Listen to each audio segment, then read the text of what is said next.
Are you looking to sell products with a high profit margin?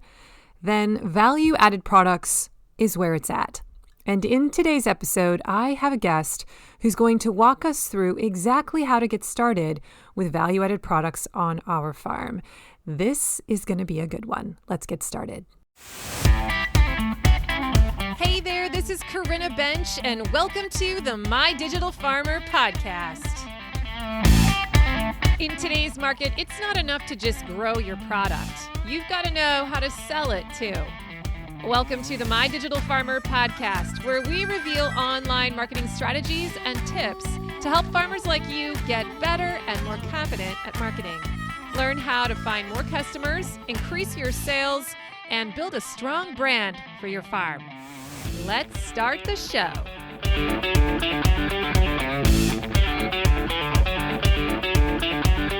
Hello, welcome to episode 285 of the My Digital Farmer podcast. I am your host, Corinna Bench, one of the farmers at Shared Legacy Farms out in Elmore, Ohio.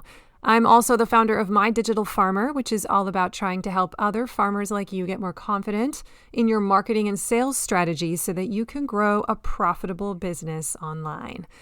Welcome to the show. How's everyone doing today? Big shout out to all of my regular listeners.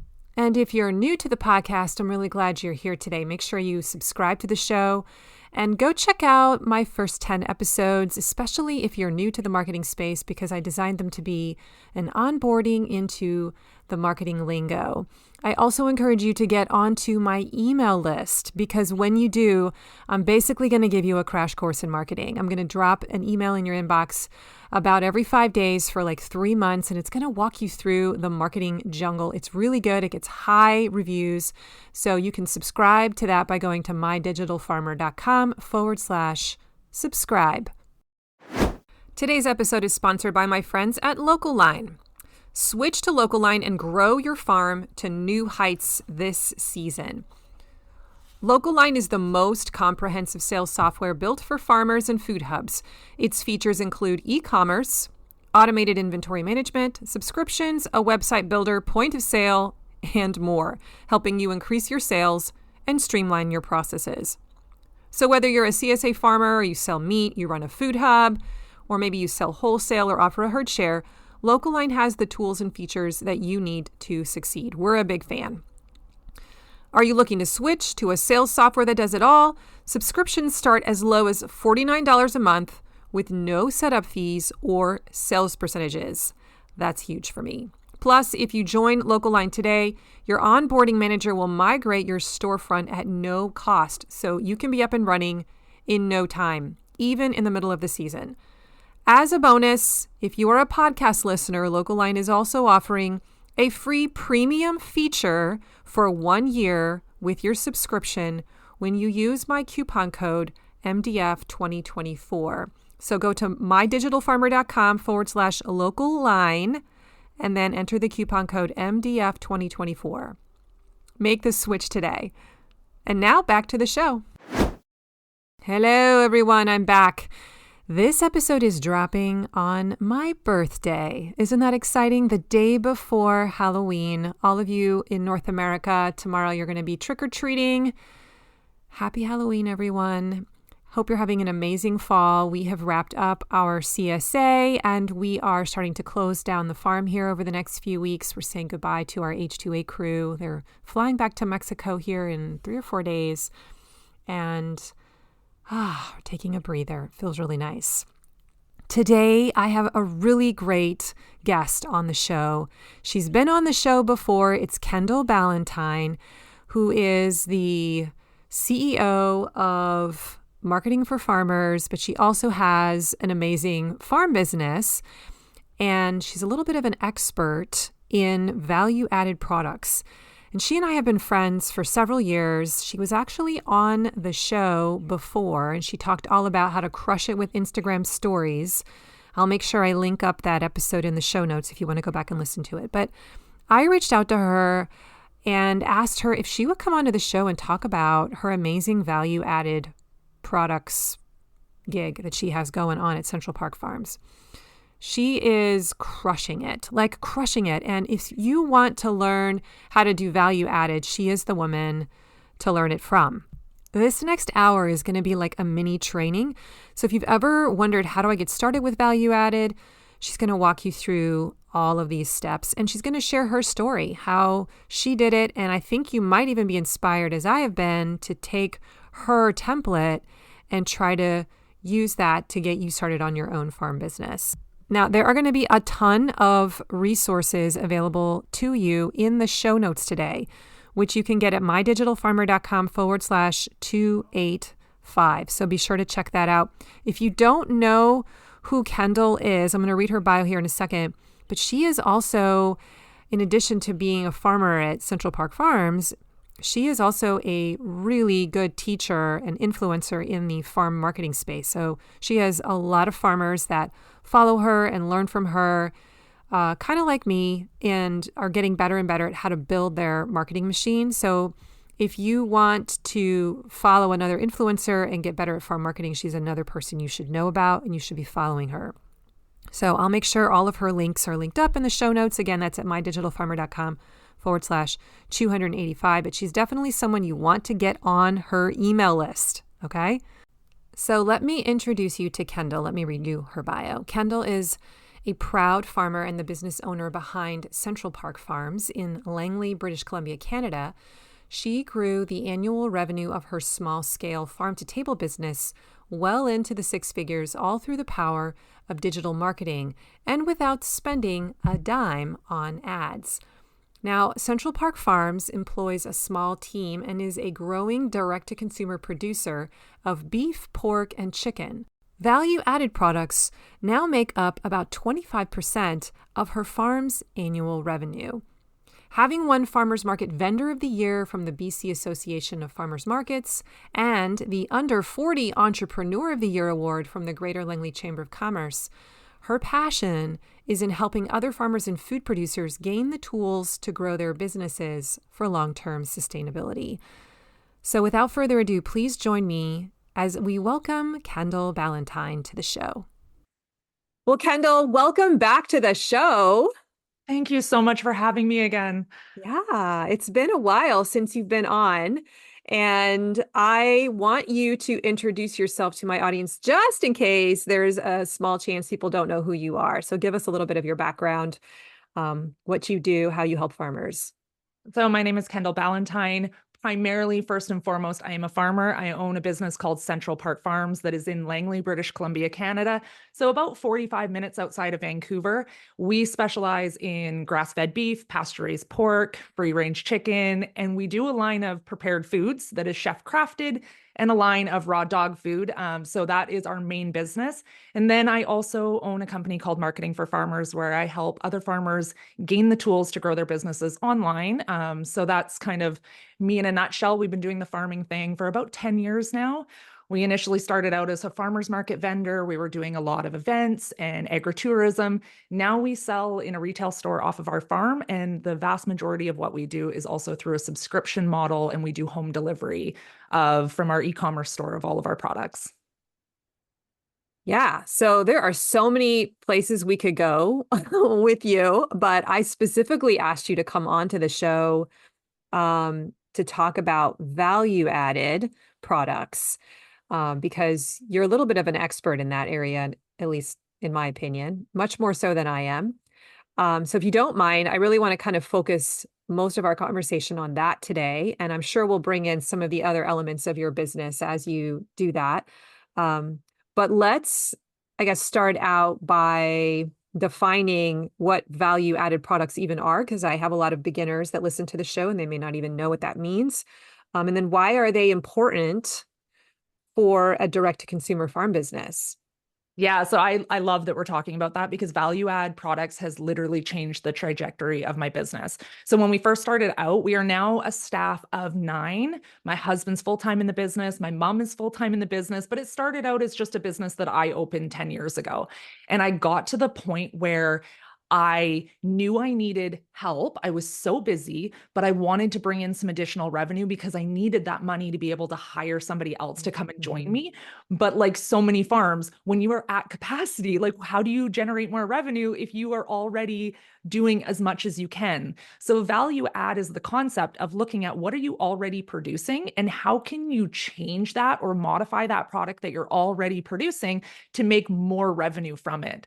So for us, it's a line of frozen prepared foods, but for a vegetable producer, maybe it is pickled carrots and salsa that's jarred or jams or things like that. You're already growing the vegetables. Now, how can you take what you're already growing and increase the margins on it by making a change and being able to sell that additional product to your customers? Yes. So well stated. So you shared a few examples of what a value added product could be, but can you maybe give a few more that I know you work with a lot of farmers in your farm business collective, but could you give some examples of other or maybe more common value added products that you see really bringing in the revenue that are consistent, that a lot of people love, that are very popular? Well, for meat producers and where we started was bone broth. Like that was just something you end up with all the bones left over from doing the butchery. And a lot of times you can't sell them as easily, or you're selling them almost for like such a low price that then you can turn it into a value add product. Take, for example, how we started. We ended up doing chicken bone broth, and it's because we ended up with so many chicken frames when we were breaking down our whole birds. And yes, I can sell them to people who want to make bone broth, but we had so many of them that we were trying to sell. And so instead of selling them at $2 a pound, I would take them, get our chef to turn them into bone broth, and then I'd sell a package of it for $14.95. We'd be increasing our margin on that singular product by almost 80%. And actually could move them instead of having a product that we were struggling and almost at the point where like we needed to give them away towards the end because it's like otherwise I've got to pay disposal on them and it seems so wasteful. Now I've increased my margin by 80%, turning it into bone broth. So you can be kind of as entry level as that, or I see, flower farmers that are growing specific flowers that can be used for dried tea blends, and they are creating this line of dried teas, or maybe they're doing tinctures but with what they're growing, or they could be a vegetable farmer that's doing canned goods or dehydrated apples, making apple chips. I stop at a farm on my way to the ranch all the time and I buy their pickled carrots. They do pickled carrots, they do corn salsa, they do apple chips. And I end up stopping for those items. And then they get me with their fresh vegetables while I'm in the farm store. But I'm stopping because I want the apple chips for my husband. And then I end up buying their primary production products. But it was the value add that got me in there. I think sometimes it works the other way around too, though, where you go in for the vegetables and then while you're in the store, you see the value add and you're like, oh, and you add that on. So it just becomes another thing to put in your product ladder to attract a certain kind of person. Yeah. What comes to mind for you, like for a vegetable grower? What are some common value added that work well?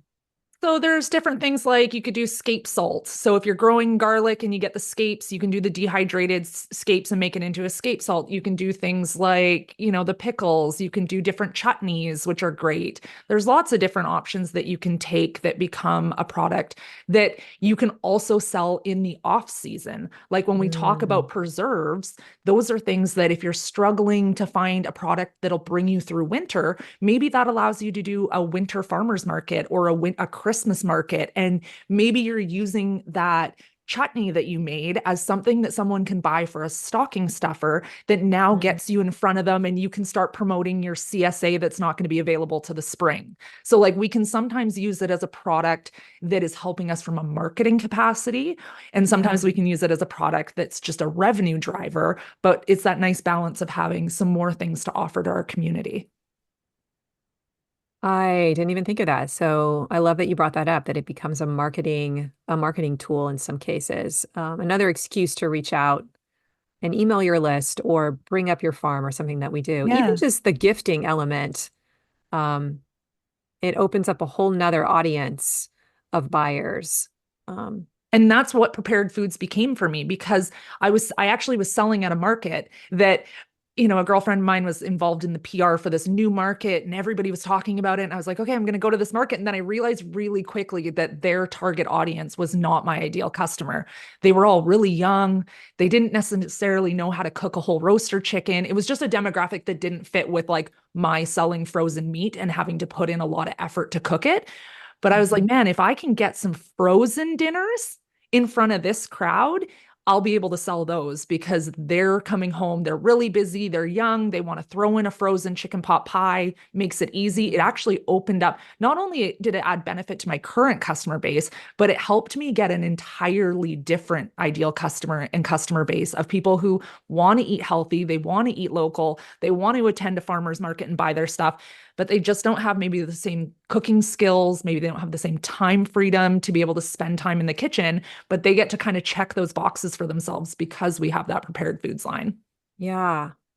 So where do you even start? Like, where does the idea even come from? So I guess I'm trying to imagine if I were a farmer and I was like, okay, I want to get into value added. Like, where do you look to even begin to identify what you could turn into value add, right? Like, how does this start? So for me, it was because we were actually supplying product to a chef, to a local chef, and he was using it in his kitchen. And then he sold some frozen meals because he really hates waste in his kitchen. So if he had a little extra of something, he'd turn it into some frozen dinners that he would sell out of the restaurant. Like he had a little glass front in his restaurant. And I kept buying them back because I needed those kinds of meals. I was like, I'm working too hard on the farm to then turn around and feed my family McDonald's. Like I'm creating all this delicious food for everyone else. And then I'm eating food that doesn't align with what makes my body feel good. So I kept going to Adrian and I'm like, can you just drop me off some of those meals when you come and pick up your next, batch of chickens that you need? And I started eating them. I was loving them. And then all of a sudden I was getting so busy on the farm and I just couldn't imagine producing the revenue. Like I knew I needed the help, but I couldn't produce. The cost of increasing my herd was too much. I was too new into farming to be able to figure out how to produce more. I was too tired to produce more. And I thought, well, these meals are making it really convenient for me. And if I love them as much as I do, my customers probably would feel the same. So I reached out to Adrian and I said, Chef, like, can you make broth for me? We have so many chicken backs. So it started with just broth. Then it turned into broth and chicken pot pies. And that was it. That was all we were offering. And they were selling like crazy. It was helping us move more product. And we were making a much healthier margin on those products than if I was just selling whole roaster chickens. So it was really something from a marketing standpoint that I leaned into heavily. Like I pushed chicken pot pies more than whole roaster chickens because I knew I could make a better margin on it. And because a chef was doing it for me, there was no additional output of effort for me. I got to market my product anyways. I got to sell my product anyways. So why not lean into marketing the product that's giving me the biggest return with no additional work on my end, which was why partnering with a chef to do our line really took a lot of the risk away. I didn't have to go find a commercial kitchen. I didn't have to try to develop my own recipes. It was really something that allowed me to test the system without a big output of expense for me and risk. Because if it didn't work, it doesn't work. And I go along with continuing to sell and, I eat some chicken pot pies and all the world is fine. So there really wasn't an output of financials or time effort for me. It was really nice to be able to partner with Adrian for that. As I'm listening to you tell this story, I'm noticing a couple of other elements. Like, first of all, the fact that you had a problem to solve for yourself. You were motivated to handle, well, let's talk about the bones. You had all these bones. Yeah. And you couldn't move the bones. So there was this problem of what do I do with these bones? And so all of a sudden your mind starts working in the background, like, what are the options? What are the options, right? And then you have the other problem of I'm too busy. I can't make my own meals. And you connect the dots and realize, I know there's a lot of other people who have that same problem. I have these bones. I can maybe test this idea out on the market and see if it works. And you had this, I guess the other thing I want to say that I noticed is that you had a trial period, right? You saw that it was working for you, but there was really no risk in you testing it out on your customer. You got a positive feedback loop from it. And you're like, wow, now what else can I add to the value added ladder, right? Like, what else would this customer buy if they're buying pot pies? Have you added other things since then? Oh, we have probably 40 to 45 Oh, prepared foods wow. options now. We actually started an entire subscription model for prepared food called Chef's Club. So it automatically charges every month. The customer gets a collection of prepared meals delivered. It's really great. We market it a lot to adults who maybe have senior parents that are still living Mhm. at their home, and we sell in different sizes. So we do an individual, we do a regular. But if you've got aging parents, what a beautiful gift to give to them is these products delivered to their homes so that they can cook in a safe manner, in a healthy manner. They can take care of themselves while they're still in their home. We get lots of university students who pick up our products or their parents pick up the products because they can throw our chicken wings that are pre-done in an air fryer in their dorm room. So like I gift Wow. when a new mom, we push it for like when a new mom gives birth, like why not gift them these beautiful prepared foods that are healthy and nourishing? And then she just gets to throw it in the oven and doesn't have to try to make food from scratch. Like we really market and think about how can this, I mean, also busy soccer mom, like there's so many different people that can benefit from this product, and it allows us to really develop that out. We used to only do products that had our meat in them. Now we do mashed potato side dishes. We do all sorts of things. At Christmas, we do everything but the turkey.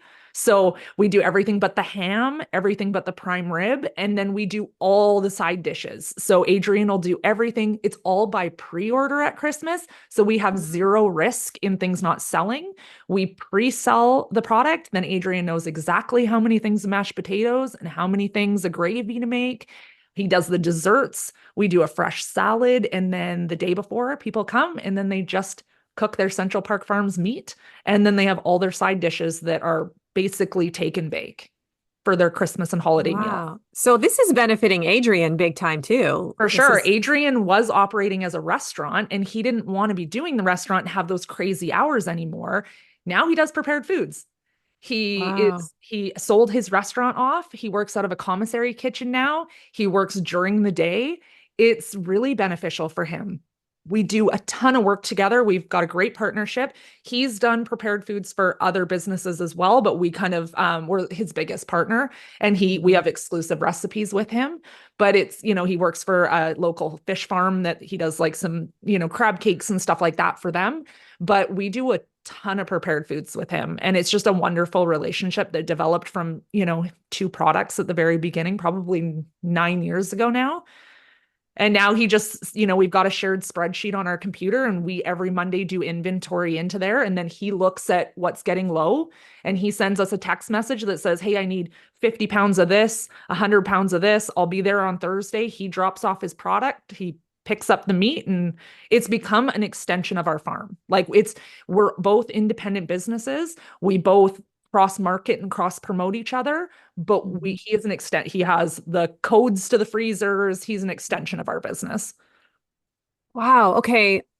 I had all these questions prepared for this Yeah. interview. Now I'm like, this is going in a direction I never thought. This is super cool. What a novel. This is reminding me of the Schwan Man a little bit. Do you even know who So funny. Jess from Moose Valley Ranch and I were just talking about that because she's like, you need to get one of those trucks and do your Oh, God. deliveries like that. We had that conversation probably 2 weeks ago. Oh, that's so funny. I remember when I first had my kids, I was like leaning on the Schwan Man a lot in that season of Yes. my life because I just could not find time to cook. It was crazy. So you have then such a huge potential customer base because Yeah. and different avatars. So you've got people that are who are going to come and buy your cuts of meat who are really into cooking their own stuff, grilling, whatever. But then you've got this whole other group who frankly isn't into that and just needs the quality of the ingredient, but they just really appreciate someone cooking for them and they can Yes. just heat it and eat it, heat it and eat it. Yes, 100%. And then the nice thing is because we ventured into some of these side dish options too, there is no limit to what we can produce there because it doesn't have my Mm, product in it.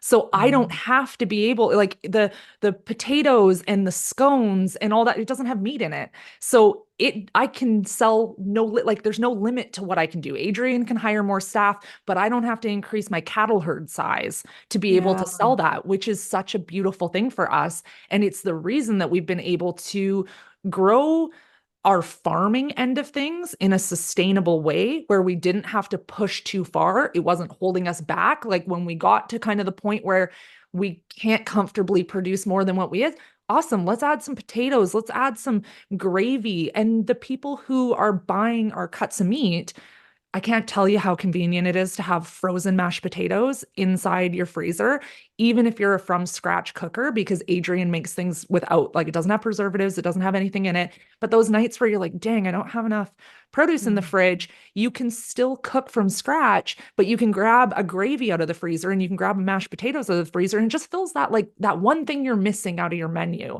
that you didn't need to go to the grocery store for. Today's podcast is sponsored by Farm Marketing School. This is my monthly membership where farmers can come in and build marketing assets one at a time in special 30-day build projects that I've created for you. There are currently over 14 different projects inside of Farm Marketing School, including your website homepage, building a promo calendar, building a promotional email challenge, testimonial and reviews, how to build a better offer, your email nurture sequence, your lead magnet. There's a sales funnel audit. There's a ton of good stuff in there. And I'm adding new material every couple of months. Plus, you get a monthly Zoom meetup with the whole group in the middle of the month. And we'll be doing some book studies off in the fall. I'm really there just to try and empower you and help you get your marketing assets built. So the way this works is you subscribe from month to month. You can cancel whenever you want. You go in, you take the assessment. There's also a crash course in marketing that you can watch to just learn the lingo and the vocabulary and the framework. And then you get started building your first marketing asset. Every project includes a hour-long tutorial, a resource folder that gives you lots of templates and examples to help make the process of actually building your own version really fast, and also a project planner to help you time it out and make sure you get everything done. If you want to learn more about how to join Farm Marketing School and try it out, you can go to mydigitalfarmer.com/FMS. This is my new kind of flagship offer, my community that I'm going to really be pouring myself into over the next 6 to 12 months. Really excited about it. So I'd love to interact with you. Join at mydigitalfarmer.com/FMS. And now back to the show. What are the patterns that you see in terms of how the customer moves through your brand now? Do you find that they start out with a certain product and then they begin to buy this product too, and then they come back and now they're in your subscription? Or like kind of I'm also just thinking numbers too. You don't have to share specifics, but I'm imagining I'm an open book. I'm imagining that the customer value, like the average amount that they spend over the course of a year, continues to go higher and higher the longer they're with you. So like, what does that typical trajectory look like? So a lot of times, initially when we were meat only, we were bringing in kind of like a middle-aged woman was my ideal customer. She was coming in. She knows how to cook for her family. She cares about it. When we added prepared foods, she would dabble into the prepared foods. But then what we saw is all of a sudden her adult kids were coming in with her to the farm store. So she was like, you got to come because and then they were buying all the prepared foods, or suddenly their senior parents were coming to the farm with them. And it was almost like that ideal customer that I had that knew how to cook became our selling for her family to buy from us on those other products, which maybe, the 22-year-old hasn't maybe heard of us because that's not who's following me on Instagram. That's not who's subscribed to my newsletter. But it was through that ideal customer that I had for meat that she was starting to say, well, don't worry about it. You can go here and you can get your prepared foods done. Like pick up some already pre-cooked this. And then we were starting to get those customers coming through. And once we can get somebody in the door, we're really good at being able to give customers who maybe aren't as comfortable with the idea of cooking meat, we can give them tips. Like, here's a really great product to start out with. Why don't you grab some sausages? Here's a meat thermometer. Like, this is how you cook it. Like, we're good. Once we can get you in the door, once we can get you on Instagram, once we can get you into the farm store, we can teach you and give you some confidence in how to cook the meat.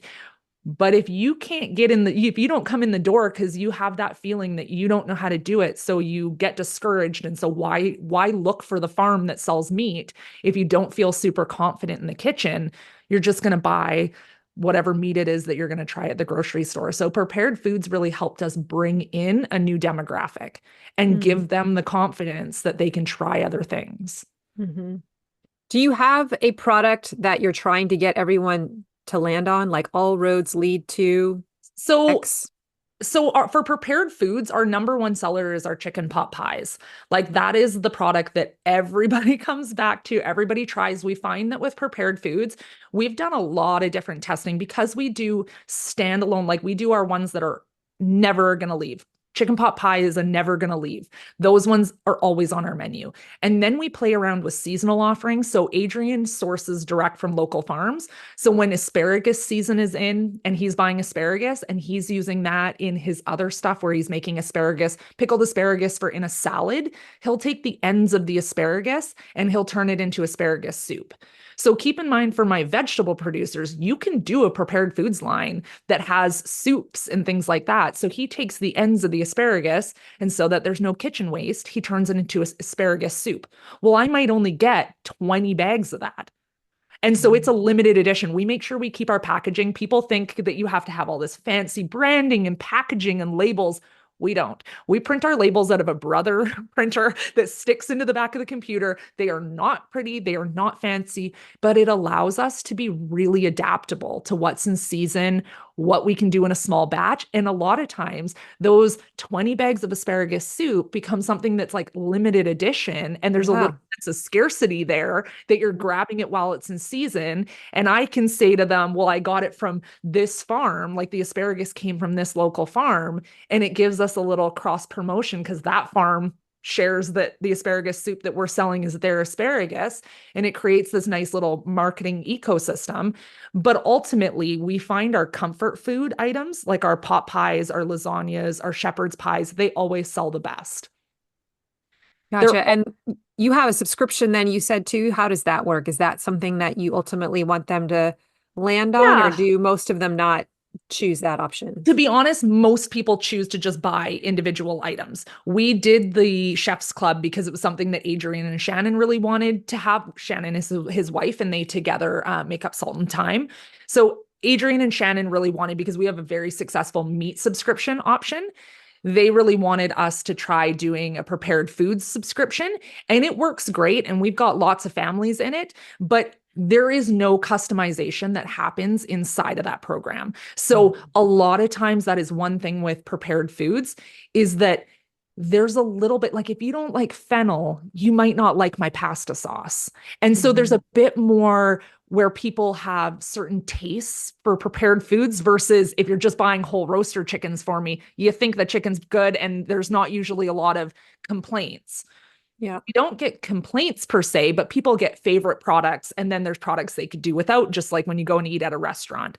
So Right. I do find there's a bit more of a hurdle for something like a Chef's Club, where it is, you get one of the pies, you get two of this, you get 3 side dishes, 2 desserts, and a flavor of scones. If you don't like blueberries and you get blueberry scones, there's no alteration for that. So it's definitely easier to sell people on the individual items. Yeah.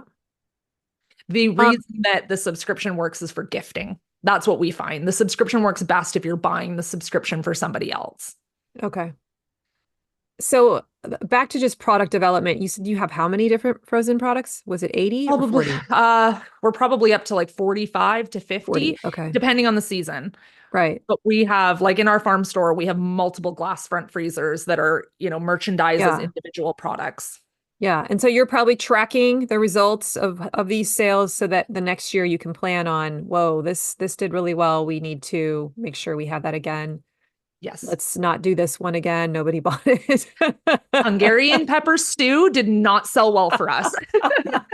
Like there's sometimes where, and I think too, because we have to remember that some of these side dishes and some of these items, if you ate it at Adrian's restaurant, you would love it because Adrian knows how to plate it and he knows what to pair with it. And he knows how to cook the pork tenderloin in the Hungarian pepper stew, and it's delicious. But when somebody doesn't understand, like there is sometimes a learning curve for some of the products. So really we find comfort foods. And so sometimes we try those products and we're like, I'll send Adrian a note in our spreadsheet where it says Hungarian pepper stew. I'm like, I loved it, but please never again. So, we have developed a relationship with Adrian through the years that we give him a lot more flexibility than I would recommend most farms give, at least in the beginning. Because I understood Adrian's restaurant, I knew Adrian well. We give him freedom of like, make what you think makes sense. Let's try it. Don't give me 75 of them right off the bat. But sometimes he'll bring me something and I'm like, that just isn't like, I can't sell Hungarian pepper stew the way that I can sell bacon mac and cheese. So sometimes he'll bring me a product, but through trial and error, we have found a lot of really good products too. Yeah. Keyword there being trial and error, that you have to really embrace that that's part of this product development process, right? It is. And you're going to have some losers. Yeah. Just as you and it happens. Yeah. And it doesn't mean that the product's not good. It can just be that it's a product name. I was going to say not named right, or not named right, or I have failed at a marketing end of things of explaining how to use a certain product or what to pair with it. And that is the problem. When you have as many products as we have, it's hard to talk about every one of the products. When we started out with the broth and the chicken pot pie, and then we added shepherd's pie and lasagna. When I only had those 4 items, I could talk about them all day long. People really got it. But when all of a sudden you've got cream and mushroom soup and a Hungarian pepper stew and stuff. I mean, there's only so many times I can talk about each individual item to be able to give people the pairing instructions if it's not really common. Yeah. Yeah. And there is probably that element of, you can have too many products, right? The product overwhelm, and you have to kind of walk that line. Do you find that there's a magic number in terms of how much they want to spend? Do they come in with I'm going to spend $150? Or whatever the number is, and that's sort of how it lands? Or when somebody comes into our farm store, our average customer sale is $123. Now, that is a combination between customers who come and just buy eggs from us. So our numbers end up being pretty skewed. Overall, prepared foods makes up, last year it made up 23% of our sales. So it's not the lion's share of what we do. However, we are also we sell a lot. So 23% is a lot of revenue dollars that come into our business. And the way we price prepared foods is that I get the full retail value of the meat that's in it plus a margin. So I'm not doing a wholesale, despite the fact that when I sold to Adrian, when he was doing his restaurant, I sold to him in wholesale. When it comes to prepared foods, Adrian tells me exactly how much meat goes into each one. I calculate based on the retail value of the meat going into it. And then I add a margin. I want to see at least 35%. In most cases, I'm more in the 42 to 50% markup on top of my retail value. So I'm already making the money on the meat, but I don't want to lose my retail value on the meat because I can sell ground beef. I'll sell out a ground beef in a retail environment. So I don't want to shortchange myself when I put it into prepared foods. So just having Adrian pick up those products for me and make them, I'm increasing my margins by at minimum. I think my lowest right now is 38%. Yeah. I can see why you would want to actually try to sell more value added then. Like if you have the choice between both, you're trying to move the customer to the value added products. For sure. Yeah. Let's talk a little bit about common mistakes that you see farmers making when they're introducing a value added product. I think sometimes there's not enough trial at the beginning. And I think that sometimes farmers will go all in on the concept before they've made sure that there's a market demand for it. I certainly think we can create market demand, but I think going into it and just deciding you're going to do this and you're like, hey, I'm going to start doing preserves, and you're going to lean way in and buy all the equipment, and you're going to, rent the commissary kitchen and all of those things. Perhaps reaching out to somebody who's already operating inside of that space and hiring them as a contractor to create some of it and try it for one season. And then if you're like, this is selling great, awesome, now invest. We had a similar situation when we started doing raw dog food, which is also a value add product that we do.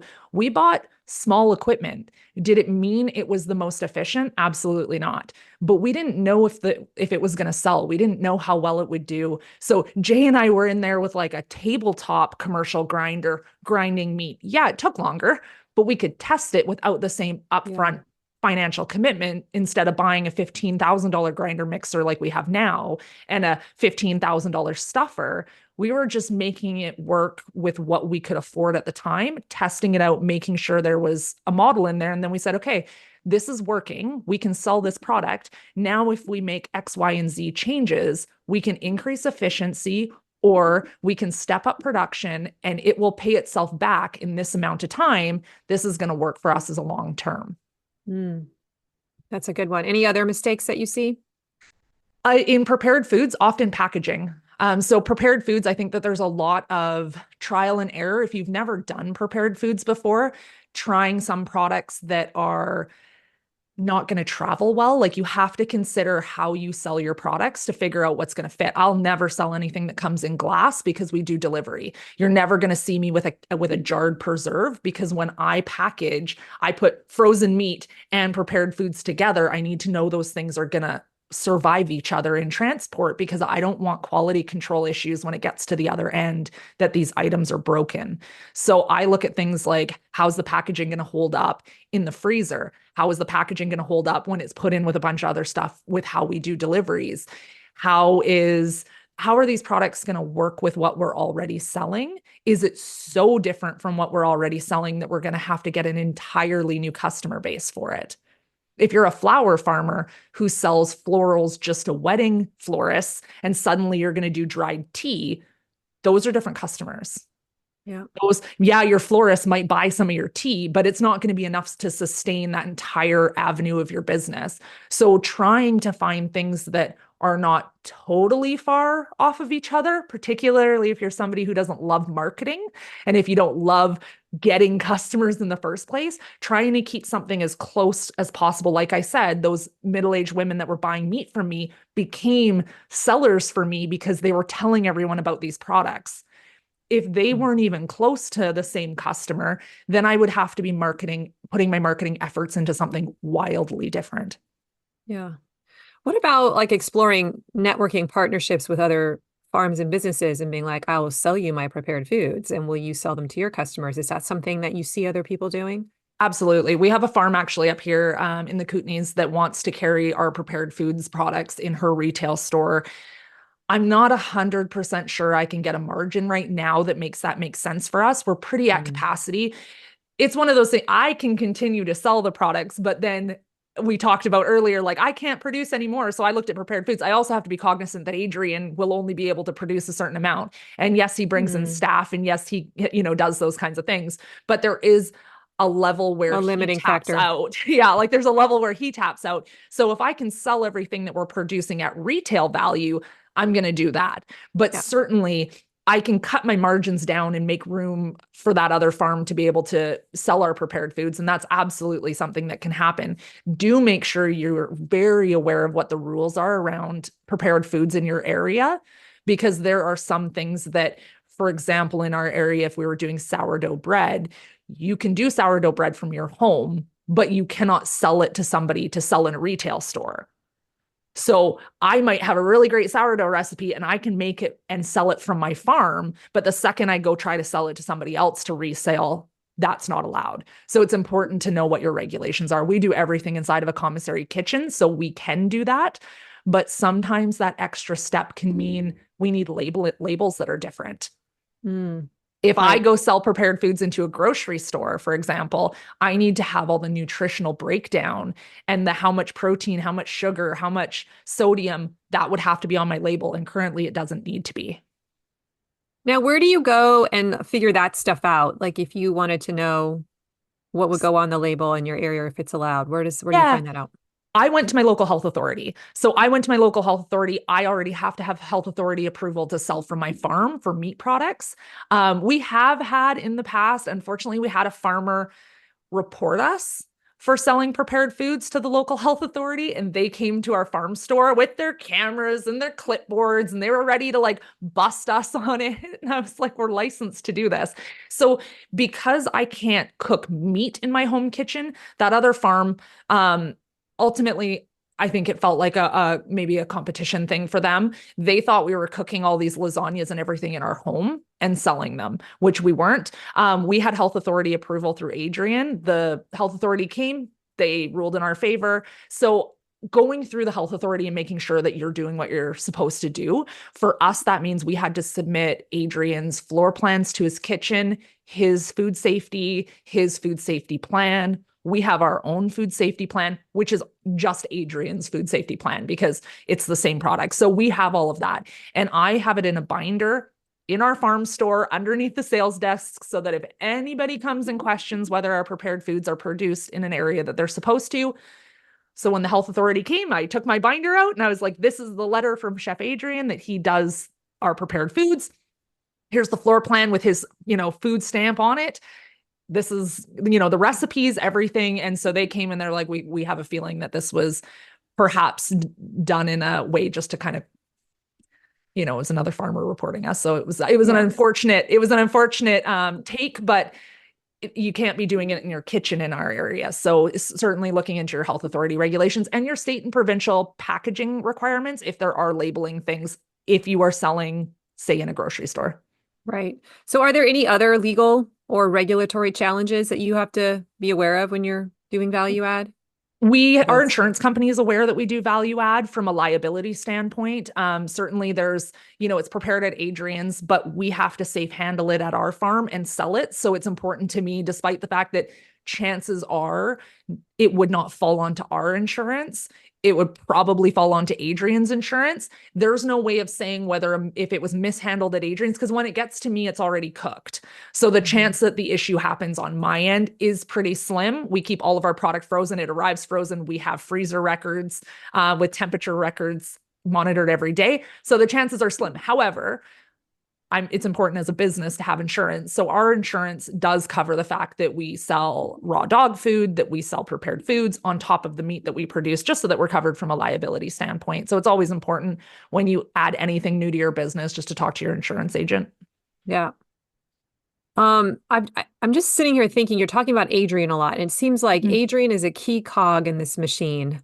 Yes. And if I were a farmer, I would be like, how do I find an Adrian? Right? So I would always recommend reaching out to somebody who does catering. Catering is the good fit. So Adrian used to do event catering. And the reason I say catering is they cook all the same items in mass production to be able to do events. So there is a learning curve to doing prepared foods, like I'm kind of alluded to earlier. Sometimes I'll see a prepared foods and sometimes Adrian will see them, like somebody will pop up. It's becoming more popular for farms to do these frozen meals. And in our area, it's becoming a lot more popular. When I first started doing them, there really wasn't very many farms, if any, that were doing this. And now we'll see it. And sometimes we'll see it and Adrian will say, oh, did you see so-and-so's doing prepared foods? Not in a negative way, but he's like, man, they're doing this. That's really not going to hold up. So sometimes it's a trial that, maybe the pasta dish is delicious, but once you reheat it, those tortellinis don't hold their shape anymore, or something doesn't work well in the reheating. So Adrian does have to test that. We also test different cooking. Like Adrian will reheat it in a toaster oven. He'll do it in a convection oven, and he'll do it in his oven at his house just to get your temperatures right. Like it sounds like a lot of work, but Adrian just wants to make sure that if we have a product, and we want to make sure if we have a product to go out to somebody, not everybody's kitchen oven is the same. So can I make that chicken pot pie in a toaster oven? Can I make it in, my convection oven, and do the times change? Because that way we can say, well, this needs to be cooked for 35 to 45 minutes. And a lot of times catering companies have the seasonal flexibility. Like maybe you're doing your prepared foods in January.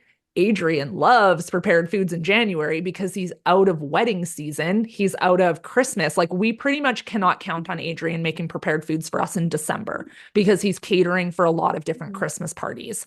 So he'll lean in and top load us in November to get our needs for December. So I didn't even think about that. So you don't have to be frozen foods all year long. You can decide when you want your season to be even. Yeah, you don't have to Yeah. have them all the time. Prepared foods sell way better in the fall and winter. Way better for once school goes back in, prepared foods ramp up to the point that when I'm marketing prepared foods through the summer, I have to be cognizant. I sell them more as like, these products are really great to take camping. Like I have to think about the difference. When September rolls around, I'm like, if you're a football mama, this is the best way. You can pop this in the oven. You can be getting home cooked dinner on the table for your family while you're helping your kid with his homework. That's September's marketing. In Yeah. August marketing, I'm like, these chicken wings are pre-cooked. All you've got to do is open up the bag, throw them in a frying pan. You can do that over a fire in a campsite. Yeah. I Well, just have to change my marketing. Let's end with this discussion about marketing. That's my next question. Are you looking ahead? I might have looked ahead at the question. So why don't you share some different ways the farmers can effectively market this? You already hinted at one. You give specific scenarios and suggestions for how and when somebody might want to use these, but what are some other Yeah. things you've noticed? I mean, everything from showing them how we're using them so they can see, like everybody watches my social media and they're like, Kendall, I don't know how you do it. You're so busy all the time. And then in the evening, I'm taking that chicken pot pie out and I'm throwing it in and I'm showing that I'm helping Jagger with his homework because that's just content I would share anyways. I'm helping my kid with his homework. And then I can show that chicken pot pie came out of the freezer, put it on the side of my plate, put a little fresh green salad on the side. And I had dinner done with zero effort. And I can show that to people and put a little link in my Instagram stories to go order them. And every time I do, I get an order for it. I've also had success with, we actually send out like almost like a promo influencer kit with prepared foods. If there's somebody in our local community who has a big following, who has a baby, I'll send them a message. I'm like, hey, I would love to send you a box of our prepared foods. I know you just had a little one. It'll help take something off your plate. Every one of them shares when it comes in. They're like, oh my gosh, look what I got. Like, thank you so much, Central Park Farms. And then all of a sudden we get a bunch of people coming from that account. And I focus on ones that are hyper local. And I put the emphasis on ones where I know their following is actually local. I don't look at somebody who's got 500,000 followers because I deliver within a 1.5 hour radius of our farm. So I don't need that. I need the mom influencer who focuses on local events, who has a local following, and I'll do it that way. We've partnered with, when we feature other farms' produce in our prepared foods, we make sure we tag them, they reshare, and that's getting eyes on us who are also local. We send it out in our newsletters. We give ideas on how to gift it. We give, if we're going to, we don't go camping because we're farmers. We don't have quite as much time for camping. But I like, before a long weekend, I'll send a newsletter that's like, if you're heading out in the RV or camping this week, here's 7 prepared food items that work really well at a campsite. And I'll put those items down there with hyperlinks to each individual product. And then we'll get a bunch of them that are sold because people are going away for that holiday. Yeah. Are you doing any kind of promotions around like special offers to try and get people to come in and get a bunch all at once or? So when we do bundles, we don't do bundles as often anymore because now our customers are just so ingrained with buying them. It's such a part of their regular purchasing. But one thing that we do is we always include a free prepared food item when somebody signs up for Ranch Club, which is our monthly meat subscription. We do pork fat and sage biscuits. So they're like the dough that's frozen and then you just stick them in the oven and we put a little sticker on it says, welcome to Ranch Club. Please enjoy these on us. And it's like a little branded sticker. We stick it on that prepared food item and we put it into our meat subscription because you can add prepared foods onto your meat subscription. So I want somebody to try one of the items and be like, oh, this is so convenient. And then they'll go and add those prepared foods to their meat subscription. Yeah, that's so smart. I hope those of you who are listening are just noticing she has this amazing, like she's creating buying habits slowly over time. So she has a very clear, like, here's your first step. I know what I want to try and pitch them first. I know this is going to sell well. And now they're going to come back and get that thing again, but now they're going to try this thing. And it just slowly over time, that average cart value grows and grows and grows. And now you've created this habit of, this is just what I buy. This is part of my shopping list every week.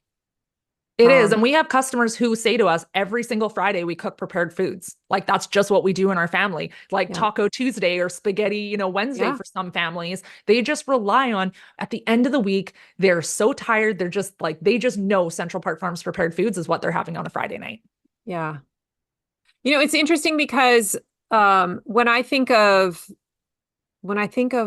farmers and like the ideal kind of customer that I imagine using my food, it's the person who does slow cooking, right? Who goes the slow food movement, right? Like I take this food home and I take an hour and a half and I really enjoy the process of making it and savoring the flavors and all of that. I think that's kind of where our default setting is as a marketer, to kind of just imagine that's my customer. But you're sort of identifying like, hey man, probably most of America and North America is actually more the throw stuff in the microwave or a quick reheat in the oven type, or fast food, like going through the drive-through kind of lifestyle. And so how are we catering, our healthy food? How can we create a healthy food product that caters more to that lifestyle? There's a huge opportunity there. There And is. yeah, And I think there's almost a disservice because there's so many people who want to buy local and they want to support yeah, local farms. And we're making it so that the only people who can are the people who want slow food movement type food. And that's just not yeah. realistic to most lifestyles now. Like Hmm. I never like to market on price because I think that that's a tough go. But one of the things that I do like to do is because fast food is so expensive in my area It now. It's is. crazy. So I'll go online and I'll take a look at what, two cheeseburger meals are at a fast food restaurant. Our chicken noodle soup and our split pea and ham soup with two biscuits is less per serving than it is to get fast food. So Jay and I will make it for lunch and I'll just take a picture of it. I'm like, P.S. Two cheeseburger Big Mac meals at McDonald's is this. This only cost us this. And then and it was ready in this many minutes. Hmm. You Yeah. didn't have to like skip the dishes is big in my area, way more expensive than prepared foods. And Hmm. I will say like you can get this in the same amount of time as it takes to order from Skip the Dishes. You have it in your freezer and it will cost you less money because you Hmm. don't have to tip, you don't have to pay the fees. You like the restaurant costs for Skip the Dishes is expensive. I'm catering to the people who want to eat healthy. They want to feel like a home cooked meal, but they don't have the time. And moms love that because Yeah. they get to feel good about what they're feeding their family and they get to do it in a way that makes sense with their schedule. Mm. Oh, so good. Kendall, we could go on and on and on, but I want to leave some more information for these farmers to learn from you if they want to go deeper. I know you have a whole class about this, don't you? I Like a do. deep dive workshop. You want to talk about that? Yeah, so I have a workshop. It's an on-demand workshop. It's $65. You go on, you watch it. It has everything from an hour of video content.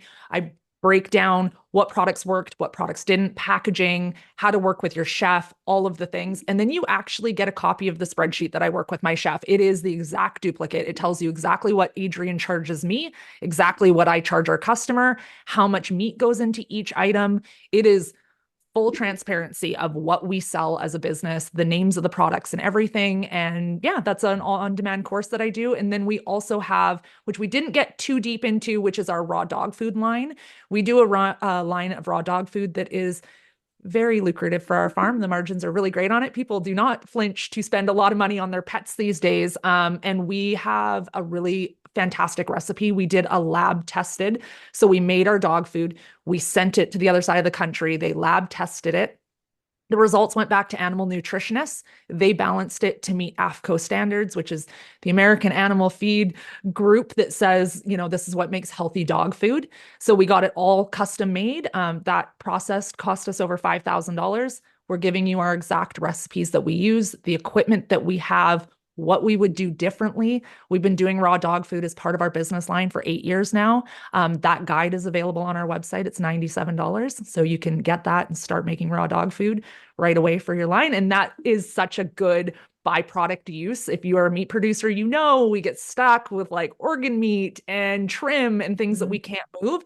So again, we were able to find an issue within our business and make use of a product we could not sell. And now we make a heck of a good margin, and it helped us bring on staff that do raw dog food for us on a weekly basis, but it fulfills enough revenue that they also can work full time for us helping on the farm just because of that product.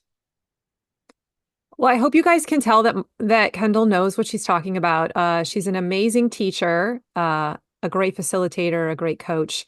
You actually coach farmers to build their business and market online. You want to talk a little bit about the Workhorse Collective in case people want to join that? I've been doing online group coaching since June of 2021. So it's been a while now that we've been doing this monthly coaching. So we offer a coaching program. It's me and a business partner, somebody that I work with and respect very much, which is Jess at Moose Valley Ranch.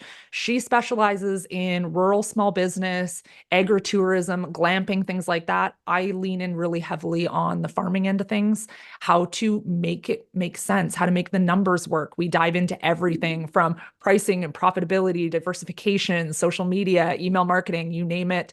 You get access to all the past teachings. So you can go in there and access from June 2021, every monthly teaching that we've ever done. And we do live sessions every month. And we have a community in there and things like that. So you can get support from other farmers. Yeah. And that's something you can just pay. That's a membership, right? A monthly membership. Yeah. So you can join for a while, see if you like it. If you don't, you can stop. Yeah, there's no commitment period. Yeah. We have some farmers that have been with us since 2021 and they come in during the winter. And then when busy season starts for them, they go. And that way they're not incurring a cost through busy season when they can't actually utilize the teaching because they can't make it live.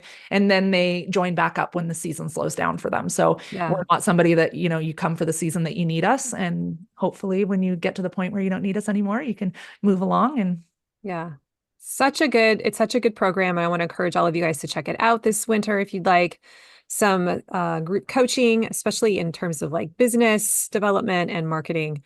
Highly recommend it. Where can people go to access these resources? I'll put all these resources you just shared in my show notes. But where can they go to learn more about marketing for farmers and about your farm, Central Park Farms? You can find me on Instagram. That's where I spend most of my time. And it's just at Marketing for Farmers. All right. Well, thanks so much for joining us today, Kendall. And we'll have to have you back again. Hopefully we won't wait 2 years before that happens, but I appreciate it. I appreciate you inviting me to talk about this because I am so passionate about value-add products as a way to create financial sustainability for farms. Yeah. Well, you're definitely the expert. Thanks for being here. Thank you. I told you it was going to be good. All of her resources can be found in the show notes at mydigitalfarmer.com/285. You're welcome. You guys have an amazing week. Thanks for tuning in to today's episode. If you enjoyed this episode, would you please go leave me a rating or a review on Apple Podcasts? It really does help more farmers find out about the show. Plus, I just like to read what you think of the episodes.